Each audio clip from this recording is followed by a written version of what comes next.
ফ্যাসিবাদের বিচার করা কিংবা আওয়ামী লীগকে নিষিদ্ধ করার প্রশ্নে সরকারের পক্ষ থেকে শক্তিশালী ভূমিকা আমরা দেখতে পাচ্ছি না। বিএনপি সহ আপনারা জানেন যে ৬২টি রাজনৈতিক দল ৩১ দফা রাষ্ট্র সংস্কারের ভিত্তিতে আন্দোলন করে আসছে। যেহেতু এখন পর্যন্ত বাংলাদেশে গণতান্ত্রিক ব্যবস্থা প্রবর্তন হয় নাই, কাজে আমরা মনে করি যে আমাদের আন্দোলন এখনও শেষ হয়ে যায়নি এবং আমরা লক্ষ্য করছি যে বাংলাদেশে এখন নানান ধরনের ভূরাজনৈতিক বাস্তবতায় নানান ধরনের ষড়যন্ত্র এবং তৎপরতা রয়েছে। সেক্ষেত্রে একটি অনির্বাচিত সরকারের হাতে কখনোই দেশের স্বাধীনতা সার্বভৌমত্ব নিরাপদ নয়। ডক্টর ইউনূস সাহেব একজন সম্মানিত ব্যক্তি, তিনি জাতির ক্রান্তিলগ্নে হাল ধরেছেন, আমরা তাকে সম্মান জানাই, আমরা তাকে রেসপেক্ট করি, তার সরকারকে আমরা সব দল সহযোগিতা করছি এবং আমরা রাজনীতির মাঠে আন্দোলন সংগ্রাম, হামলা মামলা, জেল জুলুম, রক্ত দিয়ে সংগ্রাম করে আজকের এই পতন নিশ্চিত করেছি। আমরা মনে করি দেশের ভবিষ্যতের জন্য, গণতন্ত্রের ভবিষ্যতের জন্য ডিসেম্বরের মধ্যেই নির্বাচন হওয়া উচিত। ডিসেম্বরের পরবর্তীতে নির্বাচন গেলে সেটি দেশে আরেকটা সংকট তৈরি করতে পারে। আমরা নানান বাস্তবতায় আমরা সেটি পর্যালোচনা করেছি।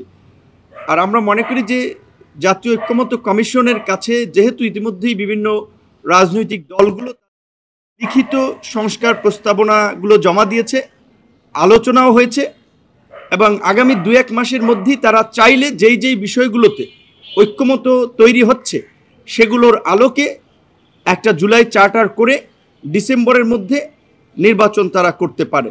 সেক্ষেত্রে এই জুলাই চার্টার ২-১ মাসের মধ্যে ঐক্যমতের ভিত্তিতে প্রণীত করে ডিসেম্বরের মধ্যেই নির্বাচনের একটা সুস্পষ্ট রোডম্যাপ আমরা চাই। একটা অস্পষ্ট ঘোষণা ডিসেম্বর টু জুন, এটা আসলে একটা সরকারের পক্ষ থেকে এ ধরনের অস্পষ্ট ঘোষণা থাকা রাজনীতির মাঠে একটা সন্দেহ, সংশয় বা জটিলতা তৈরি করবে। সেক্ষেত্রে আমাদের পরিষ্কার দাবি, যেটা আমরা ইতিমধ্যেই বিএনপি সহ অন্যান্য রাজনৈতিক দল আলাপ আলোচনা করে পরিষ্কারই বলেছি, ডিসেম্বরের মধ্যেই নির্বাচন হতে হবে। বিজয়ের মাসে আমরা বাংলাদেশের গণতন্ত্রের একটা নতুন বিজয় উদযাপন করতে চাই। একই সাথে আওয়ামী লীগের যে রাজনৈতিক তৎপরতা আমরা দেখতে পাচ্ছি যে জুলাই অগস্টের পরে গত কয়েক মাস এটা না থাকলেও এই যে পুলিশ সহ বিভিন্ন বাহিনীর উচ্চ পদস্থ পদে রদবদল করা হচ্ছে, যেখানে রাষ্ট্রের একটা স্থিতিশীলতা আসবে, বরং আমরা দেখি সেখানে আওয়ামী লীগের রাজনৈতিক কর্মকাণ্ড কিন্তু বাড়ছে, তাদের নানান ধরনের তৎপরতা চলছে। এটা সরকারের দুর্বলতার কারণে হচ্ছে। সেক্ষেত্রে ফ্যাসিবাদের বিচার করা কিংবা আওয়ামী লীগকে নিষিদ্ধ করার প্রশ্নে সরকারের পক্ষ থেকে শক্তিশালী ভূমিকা আমরা দেখতে পাচ্ছি না। বরঞ্চ সরকারের, আপনারা শুনেছেন এর আগে বলা হচ্ছিল যে বিএনপি না চাইলে তো হতে পারে না, সেখানে বিএনপির অবস্থান পরিষ্কার করেছে।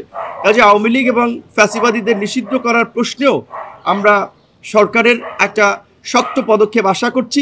একই সাথে এই সরকার যেহেতু একটি নিরপেক্ষ সরকার, যেহেতু ছাত্র আন্দোলনের নেতৃত্বে থাকা নেতাদের একটা অংশ একটা দল গঠন করেছে, এখানে মিডিয়া সহ সবাই যেভাবে একটা ন্যারেটিভ দাঁড় করানোর চেষ্টা করছেন যে এই ছাত্ররা গণ অভ্যুত্থান করেছে বা গণ অভ্যুত্থানের নেতা, এই গণ অভ্যুত্থানে বৈষম্য বিরোধী ছাত্র আন্দোলনের ছাত্র দল ছিল, শিবির ছিল, ছাত্র অধিকার পরিষদ ছিল, ছাত্র ইউনিয়ন ছিল, দলমত নির্বিশেষে সকল ছাত্ররা ছিল। সেখানে ছাত্রদের একটা ক্ষুদ্র অংশ তারা সরকারে গিয়েছে, সেটাও আমরা সমর্থন করেছি। কিন্তু এখন যেহেতু তারা একটি রাজনৈতিক দল গঠন করেছে, তাই সরকারের নিরপেক্ষতার জন্য এই দুই ছাত্র উপদেষ্টার পদত্যাগ করা জরুরি। এবং আমরা এটাও বলতে পারি, বিএনপির সাথে আমাদের আলোচনা হয়েছে, গণ অধিকার পরিষদের পক্ষ থেকে শীঘ্রই যদি ছাত্র উপদেষ্টারা স্বেচ্ছায় পদত্যাগ না করে কিংবা প্রধান উপদেষ্টা এই বিষয়ে ব্যবস্থা না নেয়, গণ অধিকার পরিষদের পক্ষ থেকেও এই বিষয়ে কর্মসূচি দেওয়া হবে। আপনাদেরকে ধন্যবাদ। For more updates, follow us on Facebook, subscribe our YouTube channel, get the latest update on www.daily-sun.com.